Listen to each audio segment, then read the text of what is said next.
Ironi di bulan suci. Assalamualaikum warahmatullahi wabarakatuh. Waalaikumsalam warahmatullahi wabarakatuh. Kita ketemu lagi di Super Booster Ramadan episode ke-24. Nah, 24. Aduh. Jadi ini co-hostnya habis makan. Sebenarnya kita habis makan gitu. Cuman Enggak, apaan?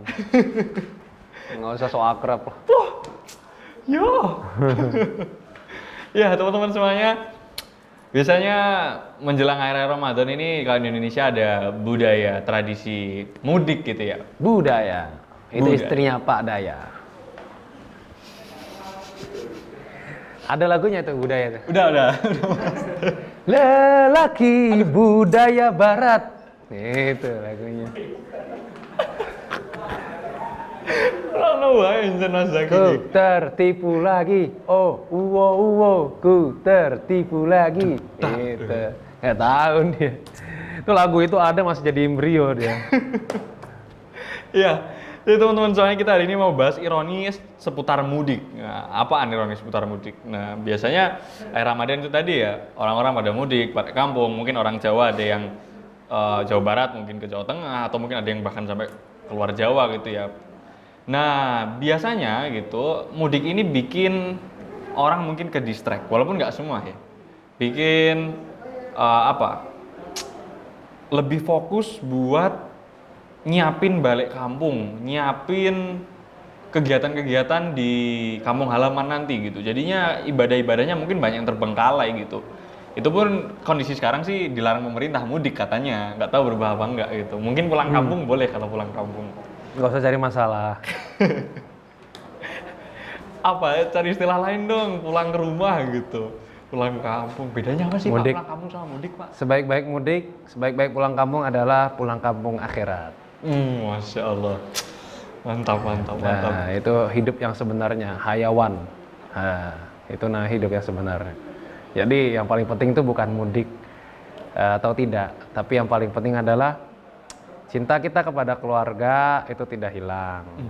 Dan silaturahminya juga bisa lewat ya macam-macam platform ya sekarang ya, video call bisa, Video walaupun conference banyak. tetap belum bisa menggantikan sih.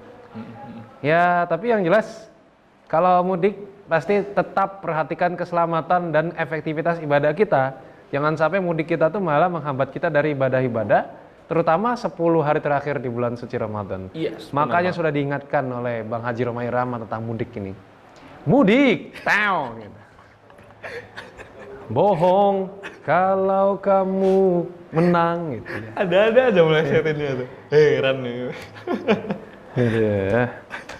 Jadi mudik ini kan mungkin safar gitu ya, perjalanan. Ya. Nah, itu ada rukhsah keringanan nggak puasa. Padahal sebenarnya mungkin naik pesawat cuma 1 jam 2 jam gitu.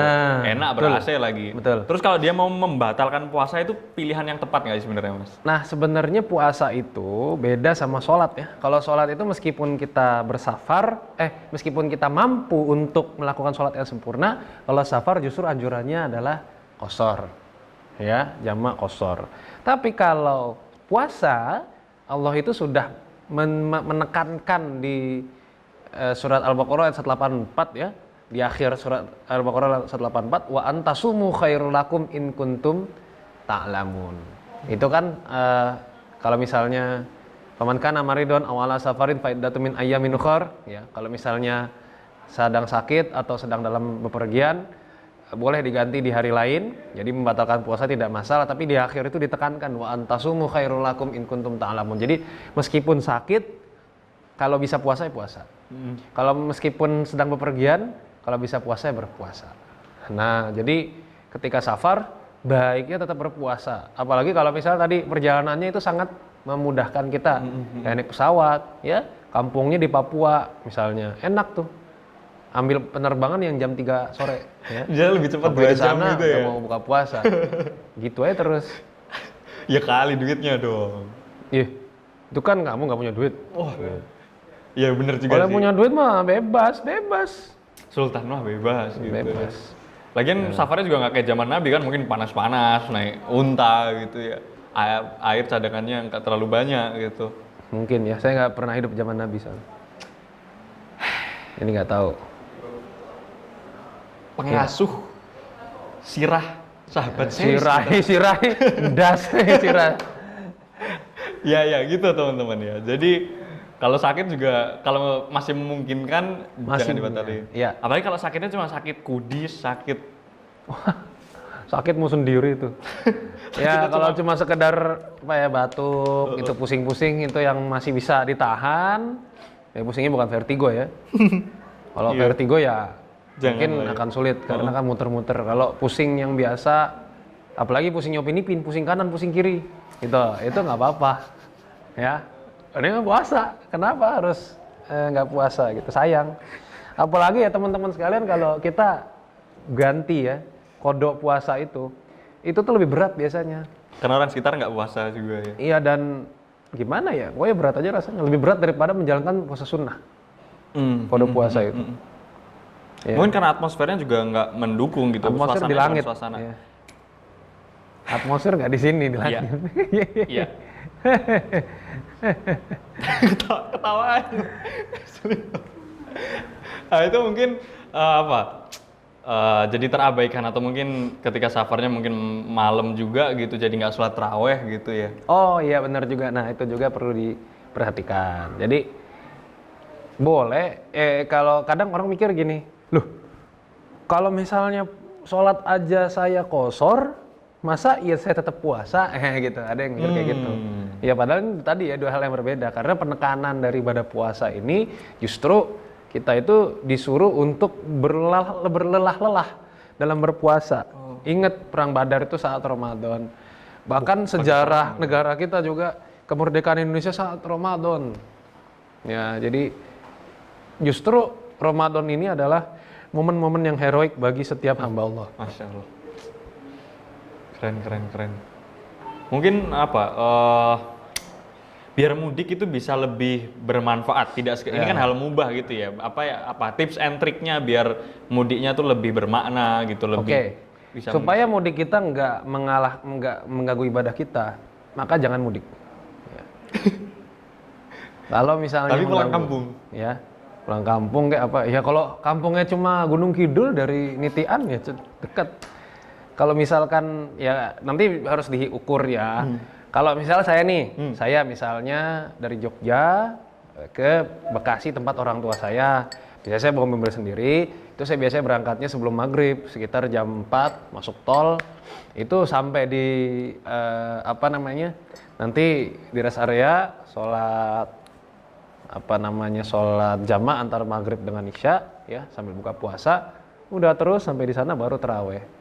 Jadi katut ya tarawihnya tetap nggak kehilangan. Ya tarawih kan tidak terikat waktu sampai tengah malam seperti isya kan. Ya jadi mau sampai subuh pun sampai waktu sahur pun masih bisa tarawih. Jadi diatur aja, dikondisikan. Jangan sampai kehilangan sama sekali itu ibadah-ibadah khusus di bulan suci Ramadan. Soal tarawih itu at least ada rakaat minimumnya nggak, harus minimal 11 atau minimal 2-3? Ya yang ditemukan sebetulnya tarawih itu kan seperti sholat malam. Sholat malam itu kan berapapun nggak masalah, ya mau 2, 4 yang penting genap. Dan ada witir sebagai pengganjil, bukan penutup ya, tapi pengganjil. Jadi sebenarnya bisa, cuma yang afdal memang seperti yang teman-teman temui di masjid-masjid minimal 8 dan witirnya 3 jadi 11 kayak gitu. Yes. Oke. Ngomong-ngomong soal mudik ya, kadang kepikiran juga. Mudik, misal mertuanya di kota yang beda bukan tempat dia tinggal. Kalau dia poligami, istrinya 4, berarti harus keliling 4 kota dong kalau masih Idul Fitri. Nggak tahu, nggak pernah juga ya. Nggak tahu. Wajar dia nggak punya istri, jadi nggak berat ngomongin di depan kamera. Gue ditonton sama istri, coba kalau ngomong begini terus ribut gimana? Emang teras doang mau tanggung jawab? Di drama. Santai, jangan marah-marah ya. Itulah kenapa tadi Bang Romero mengingatkan untuk tidak mudik ya. Gak usah nyanyi lagi lah, capek. Loh, padahal aku berharap nyanyi yang ini tadi.